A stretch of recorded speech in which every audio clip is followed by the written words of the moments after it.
I'm Mike Laidlaw, lead designer for Dragon Age 2, and today we're going to take a look at some PC gameplay and the two different ways you can play Dragon Age 2, as an action RPG adjusting your strategy on the fly, or with a more considerate pause and play approach, issuing your orders tactically. Let's take a look.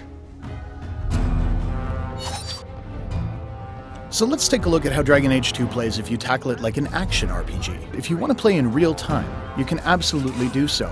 The Rogue really shines here, able to move quickly around the battlefield, get into position, and separate out enemies. Of course, once you get into the thick of things, you'll notice you can fluidly move between characters. Mages, of course, shine when groups are clustered, while a stealth character can deliver vast amounts of damage from the safety of shadows. And with the enemies torn to pieces, it's just a matter of switching back to Hawke to pick up the stragglers. So you've seen how Dragon Age 2 plays as an action RPG, but what happens if we take the same situation and play it more tactically, pausing to issue orders? Let's find out. With the game paused, let's take a look at our situation. We have enemies that are going to move forward towards Aveline, our tank, so what we'll do is taunt them to ensure they cluster up around her. At the same time, we'll lay down a clever trap using a glyph of paralysis that should hold the majority of them in place.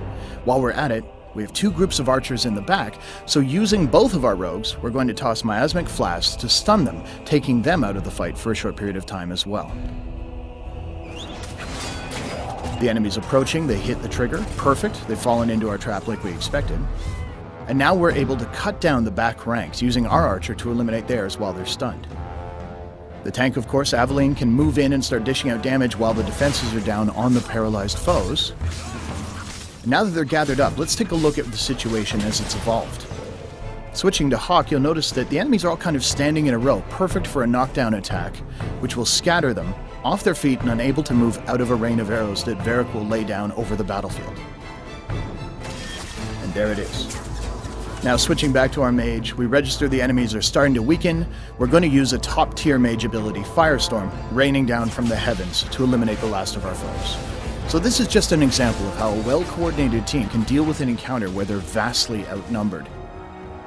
So there you have it. Dragon Age 2 can be played with the smooth, responsive controls of an action RPG, or more tactically, pausing and controlling your actions that way, or of course, any combination of the two.